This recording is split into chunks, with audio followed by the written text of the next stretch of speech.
आज social media पर एक बहुत ही क्षुब्ध कर देने वाला वीडियो सामने आया। अगरतला त्रिपुरा में हिंदू विधि विधान से विवाह संस्कार हो रहा था। वहाँ पर जो डीएम साहब हैं, कलेक्टर साहब बोलते हैं इन्हें कई जगह पर, डीएम साहब अपने दल बल के साथ वहाँ चले गए।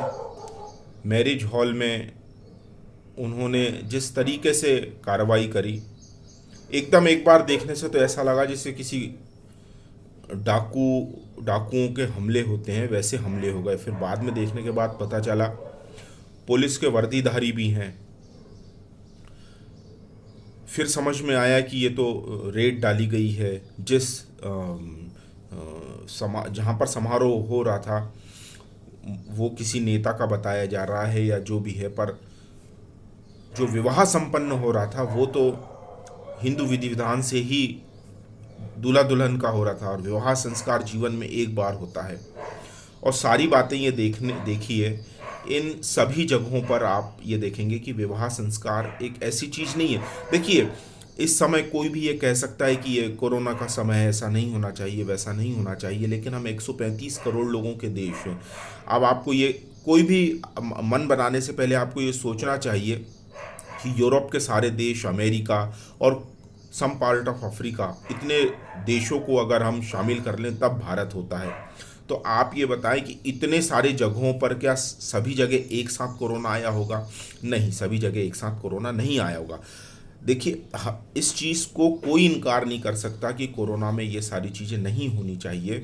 लेकिन आप जब ये देखेंगे कि एक विवाह संस्कार में कितना समय लगता है, मुहूर्त निकाले जाते हैं, कोई भी चीज़, सम कैटरर है, म्यूज़िक है, छोटी मात्रा में किया था, वो कोई ज़्यादा वहाँ पर लोग नहीं थे, और उसी डीएम के ऑफिस से ही परमिशन दी गई थी। और डीएम साहब ने वो परमिशन उस महिला के मुंह पर डाल दी जो दूल्हे की रिश्तेदार है, कि हमें परमिशन दी गई है, परमिशन के बाद हम लोग यहाँ पर आए हैं, इसी तरह से हम लोग यहाँ नहीं आए हैं। उस परमिशन को भी डीएम साहब के ही सिग्नेचर हैं, उसमें उन्हीं के ऑफिस के द्वारा परमिशन दी गई है कि आप एक सीमित संसाधनों के साथ यहाँ पे विवाह संस्कार आयोजित कर सकते हैं।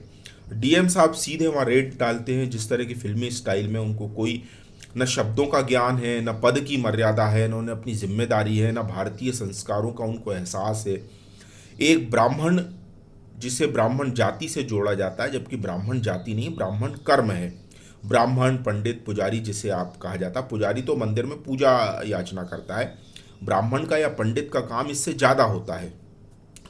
ब्राह्मण का काम, किसी पंडित का काम, किसी विवाह संस्कार में मंत्र जाप करके, यथोचित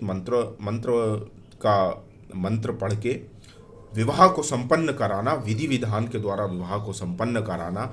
उस पर्टिकुलर मुहूर्त भी पंडित के द्वारा, ब्राह्मण के द्वारा दिया जाता है कि जो शुभ विवाह है वो इस मुहूर्त में आयोजित किया जा सकता है।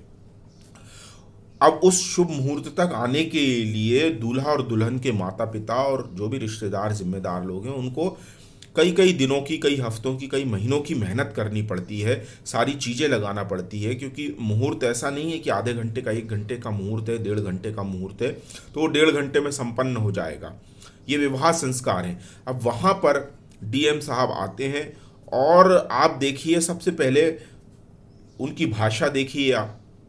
भाषा बिल्कुल ऐसी नहीं है कि एक जिम्मेदार पद पर रहने वाला व्यक्ति किसी अपनी जिम्मेदारी से अपना पद की गरिमा रख रहा है। और इसके बाद मुझे ये समझ में नहीं आ रहा है कि वो पीसीएस लिखा होता, पब्लिक सर्विस कमीशन लिखा होता है, पब्लिक सर्विस है ये। आप उसी पब्लिक के लिए सर्विस देने के लिए आ रहे हो। इतनी एरोगेंसी ठीक बात नहीं है। आप डीएम हैं, कलेक्टर हैं, तो कलेक्टर भी आप उसी जनता के लिए हैं। उसी जनता के पैसों से आपकी तनख्वाह आती है और उन्हीं जनता से ही आपकी पद और गरिमा है। आप उस जनता के ही भावनाओं को नहीं समझेंगे, उनके ही संस्कारों को नहीं समझेंगे तो कैसे काम चलेगा? उन्होंने आते से ही वहाँ पे अपशब्द कहे। पुलिस वाले भी वहाँ पे समझाते हुए देखे गए। पुलिस, किसी भी डीएम का पद बड़ा हो सकता है, उनका ज्ञान, उनकी नॉलेज, उनके एग्ज़ाम लेवल बहुत बड़ा हो सकता है, लेकिन पुलिस का एक साधारण अधिकारी भी इतना इतना व्यावहारिक हो सकता है, इतना व्यवहार कुशल हो सकता है कि उसे मालूम है कि नियम कायदे एक तरफ होते हैं और जो व्यवहार ज्ञान होता है वो एक तरफ होता है।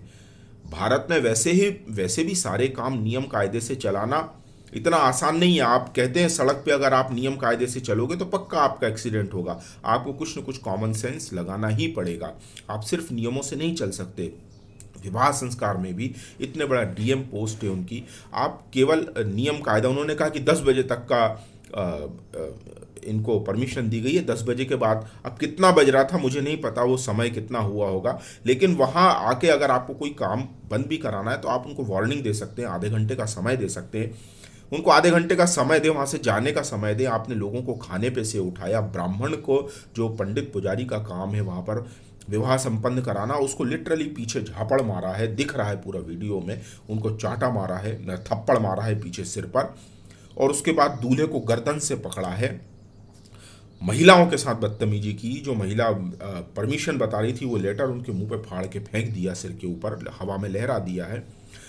पुलिस वाले समझा रहे हैं, पुलिस वाले भी कह रहे हैं, व्यावहारिकता बता रहे हैं कि सर मतलब जो शब्द तो मैं नहीं सुन पाया कि फिर, लेकिन रिप्लाई में डीएम साहब बोल रहे हैं I am your bloody DM.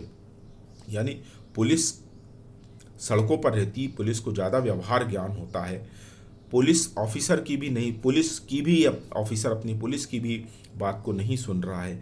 ये इस तरह का, हम इस तरह की डेमोक्रेसी तो नहीं देख सकते। इस तरह का ये डेमोक्रेसी में कितनी भी कड़ाई से आप पालन करा लिया जाए, इनको ज्वाइन कराने वाले ऑफिसर भी इतने एरोगेंट नहीं हो सकते। प्रधानमंत्री की पोस्ट भारत में सबसे महत्वपूर्ण मानी जाती है, तो क्या हम प्रधानमंत्री के पद पर पहुंचने वाले व्यक्ति को इतना एरोगेंट देख सकते हैं? ऑफिसर, सबसे बड़े ऑफिसर राष्ट्रपति महोदय माने जाते हैं, तो क्या राष्ट्रपति महोदय से हम, सबसे बड़ा पद है, उनसे बड़े तो कोई डीएम नहीं हो सकते?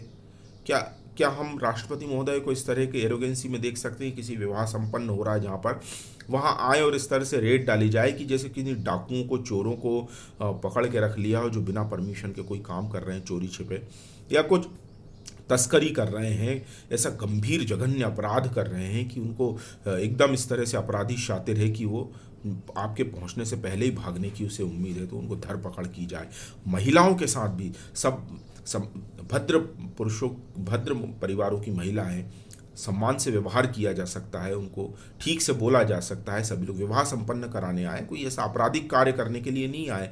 कम से कम हो सकता है सबके अपने अपने विचार हो सकते, लेकिन मुझे तो बहुत बहुत दुख पहुंचा इस बात से कि हम ऐसे कैसे, किस तरह के भारत में रह रहे हैं जहां हिंदू धर्म, संस्कार, रीति रिवाज जहाँ जन्मे हैं, वहीं पर आज एक हिंदू संस्कारों में एक डीएम, एक इतना इम्पोर्टेंट महत्वपूर्ण पद पर बैठा व्यक्ति, उसमें इतने भी संस्कार नहीं है कि वहाँ पहुंचकर किस तरह का बिहेव किया जाए। ये बहुत ज़्यादा हानि है। मुझे लगता है ये कि हिंदू परिवारों के लिए बहुत ज़्यादा हानि है, हिंदुओं के लिए बहुत ज़्यादा हानि है ये। मुझे लगता है इन सब के पीछे एक गंभीर चिंतन की ज़रूरत है कि ये हानि क्या बॉलीवुड या कल्चर से तो नहीं आ रही है। बॉलीवुड या कल्चर में जहाँ पर चोटी, महानायक चोटी अपनी जला लेते हैं ब्राह्मण की, और जब वो टोपी पहनते हैं 786 लगाते हैं तो उसके सामने बिल्कुल दंडवत हो जाते हैं, लंबवत हो जाते हैं। तो मुझे लगता है कि कहीं न कहीं ब्राह्मण समाज को, समग्र हिंदू समाज को एक गहन गंभीर चिंतन करने की बहुत आवश्यकता है, बहुत आवश्यकता है। इस तरह का भारत की हम कल्पना नहीं कर सकते कि जहाँ पर एक ब्राह्मण जो मंत्रोच्चार द्वारा विवाह कार्य संपन्न करा रहा है, उसके साथ इतना अभद्र व्यवहार किया जाए, थप्पड़ से उसको मारा जाए जैसे कोई चोर उचक्का हो। वो एक दूल्हा, एक दुल्हन, दूल्हे को कहा जाता है वो उस दिन का राजा होता है। ये इस तरह के व्यवहार की हम कल्पना नहीं कर सकते। जीवन भर ये दूल्हा दुल्हन अपने इस विवाह पर, मालूम नहीं अब संस्कार हो पाएगा कि नहीं हो पाएगा, और ये अपने विवाह को किस तरह से याद करेंगे और किस तरह से भूलने की कोशिश करेंगे कि याद रखेंगे, कल्पना से भी परे हैं। आप अपने कमेंट जरूर दें, और आपको मेरा काम अगर अच्छा लगता है तो नीचे दिए गए जो मैंने डिटेल दी है वहाँ जाकर आप जो भी मदद करना चाहते हैं ऐसे वीडियो के लिए आप मदद कर सकते हैं।